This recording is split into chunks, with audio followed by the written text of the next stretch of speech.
Jay here, Stretford, Paddock. This is the Paper Talk. As you can see, we're live, we're in the studio, so get involved in the chat and the comments. Going to be talking about all the latest Manchester United news. Going to be talking a little bit about some internationals if anyone cares. Going to be talking about this so-called takeover, a little bit of clarity on what exactly was going down with that sort of rumour and report, all based on a tweet. So we'll be getting into all that. Plus, we'll have other stories as well. And also, you lot will be giving us some stories by getting involved in the chat and the comments and smashing a like. Good to see the usual suspects in there. We see Akash K, Mori Boogie, Mick Holohan, Real Recognises Real, Phobos, Taco Man. Right, let's talk about this tweet then. Let's talk about it. Turki, Al-Sheikh explains Man United takeover truth in new update. So, in case you didn't know, and I'm sure you do, but I'll say it anyway, a couple of days ago, Turki Al-Sheikh, who's got connections to Saudi Arabian government and Saudi Arabian money, and he's big in the boxing promoting game, he did a tweet that sort of said, the best news I heard, well, you can see it there, I heard today is that Manchester United is now in an advanced stage of completing a deal to sell to a new investor. I hope he's better than the previous owners. So that sent everyone into a little bit of a frenzy, because you think, okay, does that mean we're about to get taken over by someone with connections to the Saudi government or the Saudi royal family? I know they already own Newcastle, but there's always ways and means around it if that was to be the case. Is this an investor from Saudi? Is it just any investor? What does it mean? So there was all this sort of conjecture and rumours and reports and debate going on, and people getting a little bit excited, people trying to dismiss it, all sorts going on. However, last night, he clarified what exactly he meant. He said, my yesterday's post about Manchester United potential sale meant one thing. The club is in an advanced negotiation phase with a new investor. Just to clarify, I am not the investor, nor are they from my nation. I'm posting this as a fan who wishes the deal to happen, though it might not necessarily happen. So that clears that up then. So we don't know who's going to be the investor. We don't know whether they are going to invest. He hopes it happens, but it might not. Fine. It feels, almost nothing, but not quite nothing, because there might be a new investor in there. We'll have to wait and see. It doesn't feel like there's a takeover on the horizon. Let me know what you think. What have you made of all this? Because I don't know. I hate the Glazers, right? I want them gone. But I'm also sick of these sort of the nonsense that goes on with some of these sort of supposed takeovers. We had all this, didn't we, with Sheikh Jose versus Ineos, and Ineos emerged as the sort of the victors, if you can call it that, in that particular fight.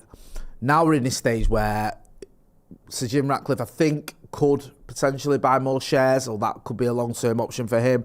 The Glazers still own, between them, the majority of shares. Sir Jim Ratcliffe or Ineos own, I think, is it just under a third of the shares. Don't know what the future is going to hold for Manchester United. Don't know what the future ownership is going to look like. There could be maybe perhaps more bids or more bidding wars going on the horizon. We just don't know. It does feel like, though, there's not a lot to this at the moment. It may develop. We just don't know. And I wish I had a bit more clarity on it, but no one knows anything. And that tweet has basically just almost negated, the second tweet's almost negated the first tweet. Let me know what you think. Maury Boogie says, Jay, this smells of international break BS. Yeah, there is a little bit of that, I think, but I think regardless of whether this is international break or not, when someone who's obviously got a lot of clout in that neck of the woods does a tweet like that, it's always going to attract attention. It's always going to get the rumour mill going into overdrive. And there's still a lot of people, don't forget, that wish we had been taken over by someone from that neck of the woods who had almost unlimited money. There's still people that look at it going, oh, if we'd have been taken over by Sheikh Jassim, or if Saudi came in, that'd be great because we'd have all this money and we'd be able to do all the things that we want. I don't know how true that is. I don't know what's going to happen. There's also a little bit of push back in towards some of the moves that Ineos have done. But you saw Jim Ratcliffe give an interview to, was it the Business podcast the other day, which is part of the Times, where he seemed like a man who was determined to stay at Manchester United and see it through, and get the club moving forward and get the club challenging for the top honours again and get the stadium over the line. Whether it all happens, we'll have to wait and see. But he certainly didn't seem like someone who was sort of giving up with Manchester United. Let me know what you think. As always, Hugh Phillips says, you see Mr. Crazy Finnish guy once in again. Do you remember this guy? So this guy, he came up with an idea that if I'm being kind, you can look at it and go, okay, that's quite noble. I think his idea was he was going to put up a few billion and the fans between them would put up the rest. That was his plan to take over Manchester United. He's like, I'll put up half the money, the fans can get together and put up the other half, and then we can own Manchester United between us. Now, in theory, that's fine. There's nothing wrong with the club being fan-owned, and if someone's willing to put a few billion quid in, all right, I get it. However, it's a little bit fanciful to think you can make that happen. It's very, very difficult. There was a time, about 10 years ago, I think it might have been, maybe even a bit longer, I'm not sure, where the Red Knights, who were a group of rich Manchester United fans and who got together, there was talk that could have happened. There was talk that they could have maybe got the deal over the line, but it didn't. And now I look at it and I just don't see, I don't see that working. Let me know what you think. The Crazy Finnish guy, that moniker, I know it's not exactly a complimentary one, but I get where he's coming from with that, because that's how everyone was talking about him, because he did seem a little bit out there. And he did a lot of interviews and stuff, and he seemed a little bit giddy, shall we say. Let me know what you think. Get involved in the chat and the comments. Where do I send my billion squid, says C-Fence. Jal Malman says, Crazy Finnish guy is now in jail. He's in jail. I didn't realise that. Forgive me. Akash K says, because how big the club is now and vulnerable it is to politics by billionaires, I think fan-based ownership might need to be explored again. I would love Manchester United to be fan-owned. Whether that can ever happen, I don't know. Let me know what you think. Stephen Maguire says, Ineos and Glazers out. Full sale only. Bartholomew, Omak, something else, says, this guy Turk was negotiating with Ineos to play games in Saudi, but it didn't go well for him, so he tweeted that nonsense as a jab to the owners. No bid or discussions. Jordy Pillin says, side question, Jay, how are you really doing, pal? I'm good, man. Do you know what? I hate international breaks, though. Honestly, they do my head in. I don't really care about international football. I can get involved in a World Cup or a Euros, but these friendlies or these qualifiers, who gives a toss? Especially when there's barely any Manchester United players featuring. Certainly not in the England team. Anyway, let's talk about what else we've got. A consortium. Manchester United potential takeover. UAE group considering sensational bid and have already approached ex-players over involvement after claims the club are in an advanced stage of completing a deal to sell to a new investor. So this feels like a bit of a follow-on from the story that we had earlier about the chap in Saudi. But it says here now, like, there could be a consortium here. So it says here, a consortium based in the United Arab Emirates is understood to be considering making an offer to the Glazer family, who would demand in excess of $5 billion to sell the club, and have already approached some ex-United players about coming on board as ambassadors. But there has so far been no contact with Manchester United's majority owners, and the picture is very different to the one painted by Al-Sheikh in his post to his 7.2 million followers late on Wednesday night. Daily Mail Sport was the first to report the news in the early hours of Thursday after Al-Sheikh wrote, the best news I've heard today. You've had all that. It says his claim has credence because he's the head of the General Entertainment Authority, responsible for bringing some of the world's highest profile sports events to Saudi Arabia, and he's understood to be in talks with United over playing there in Riyadh. However, the comment caught United by surprise, and Old Trafford insiders said Thursday that they don't know where his information has come from. So that part of it we've already discussed. We've done the tweets. And then there's this sort of consortium plan, which is still in an early stage with no guarantee it will develop into a formal bid. It is understood the group is UAE based, but the key figures are not from Saudi or neighbouring Qatar. I mean, should we just file all this under let's wait and see? Yeah, let's see if anything comes of this, because it's just pure speculation, in it. And I'm a bit bored with it all. We did all this, didn't we, when it was the Qatari bidding? Do you remember there was these tweets, and what does this mean? And is this journalist credible? And what does he know that we don't? And could this mean that something's happening now? And has this bid gone in? My favourite bit of all that was when, what's his name? Kavi Solikol went on Sky and he was like, the bids are in from Sheikh Jassim and are in from Sir Jim Ratcliffe. And then 10 minutes later he went on Sky when it transpired they weren't. I went, the bids aren't in. We were getting reports earlier that the bids were in. I thought, well, yeah, you were the one reporting it, and you were wrong. He was acting like he was reporting someone else's news, and he was the one that said that. So it was all very strange and confusing and mildly annoying.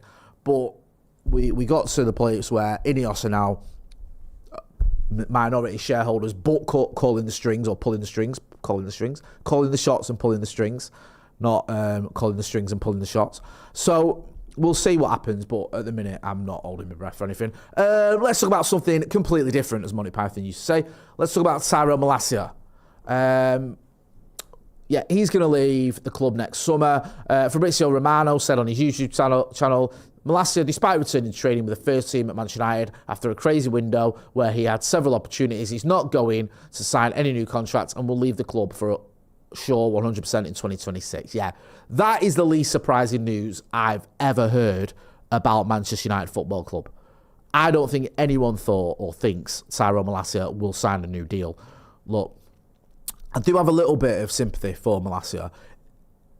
This all stemmed, the sort of dramas with Malacia stemmed when he got an injury and when instead of going to the club physician or the club surgeon, he went to his own back in Holland. The club said, we think you should see this surgeon. He went, no, I've got my own surgeon. I'm going to go with him. The operation wasn't successful. The club were obviously annoyed because he'd not listened to them. He also had some family bereavement, I think, at a similar time. So it wasn't a good time for Tyrell Malacia. There was like a little bit of a fallout between him and the club of sorts. Then he got signaged with the whole bomb squad brush, where it was the likes of Garnacho, Sancho, Rashford and Antony, who were training with the Resis and weren't part of their first team plans.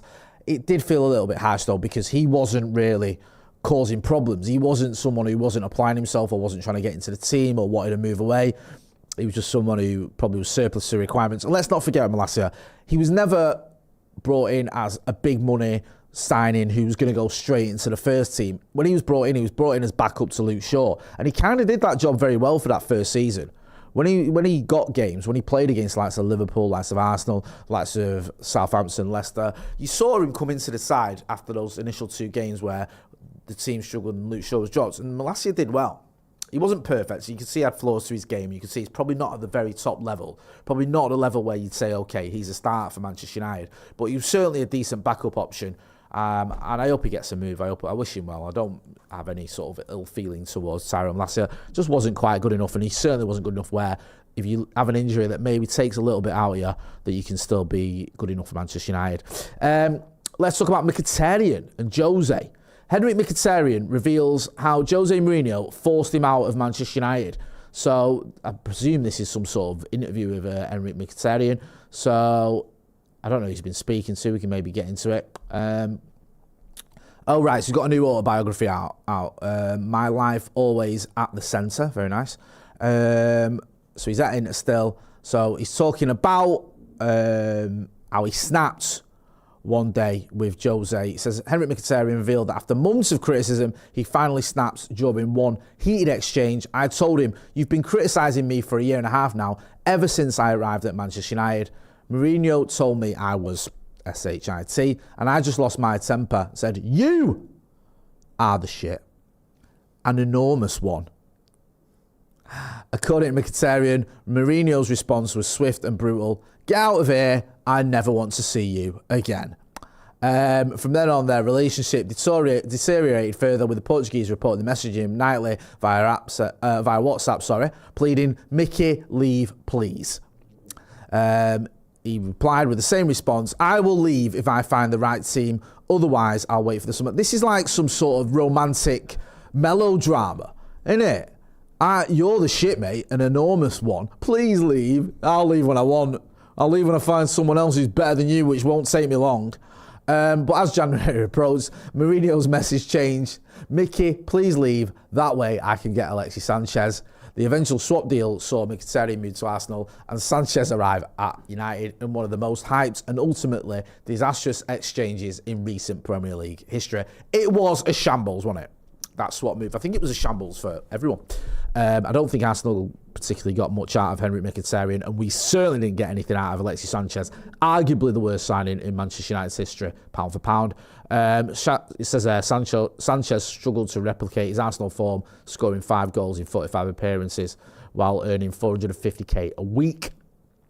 while Mkhitaryan failed to make a lasting impact in North London. Ironically, Mkhitaryan later reunited with Mourinho at Roma, where the pair surprisingly reconciled. We were very mature, very honest with each other, Mourinho said in 22. I'm so happy with him and happy with people understanding with me. Everything is not black and white. Oh, so there was like a sort of happy ending to that romantic melodrama where they reunited in Rome. How poetic.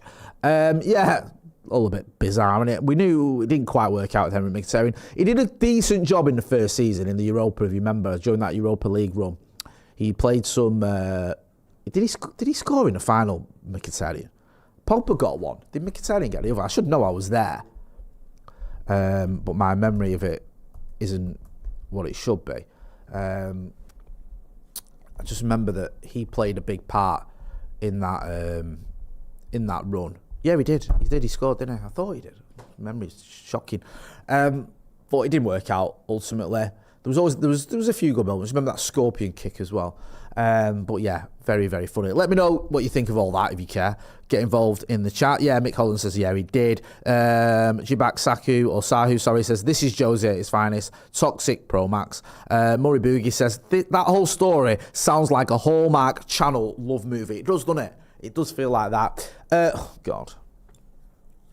No. You lot are going to push me over there. De Jong, what's this? Man United get definitive Frenkie De Jong transfer response after fee was agreed. Frenkie De Jong was Manchester United's top transfer target in the summer of 2022, and although the Red Devils agreed a fee with Barcelona, the move didn't go through. Frenkie De Jong has confirmed that he's very close to signing a new contract at Barcelona, putting a definitive end of talk of him joining Manchester United. That talk ended 3 years ago. What are you on about? Manchester Evening News, you can tell it is international break, can't you? Because there's sod all happening. Yeah, what next? Wesley Sneijder is definitely not coming to Manchester United. Like, we know he's not. Like, we were going to buy him, but he didn't want to come because apparently Barcelona owed him money and didn't want to leave. I don't know. Do I lament the fact we didn't get Frenkie De Jong? Not really. He probably would have done a decent job for us, but who knows? I mean, let's be honest. I know he's a different type of player, but Van der Beek was an absolute disaster at Manchester United. So yeah, I'm not too bothered about all that, to be honest with you. I think it's just a bit of nothingness, isn't it, really? It's just Frenkie De Jong isn't coming to Manchester United, which we all knew. Some sad news to round off. United doing a post there that Manchester United is saddened to hear the loss of former wing half Jimmy Nicholson. He joined the club as a trainee in 58 and made his breakthrough as a teenager at the club in 61, being handed a senior debut in the Division 1 match at Everton in the second game of the season. He played 37 times in that campaign, scoring 5 goals as the club continued its rebuild. Went on to play 68 games. May he rest in peace. Obviously a big part of our post-Munich comeback. One of those players that played for the club following the Munich air disaster.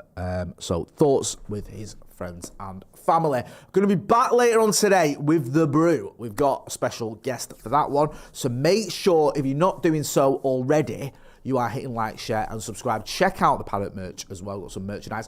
Also, you can go and check out the Off the Bar. That was myself, Joe Smith and Stephen Alson. So there's other bits and pieces on the channel as well. So make sure you're checking out all that. I've been Jay Marty. This has been The Paper Talk. Thanks for watching.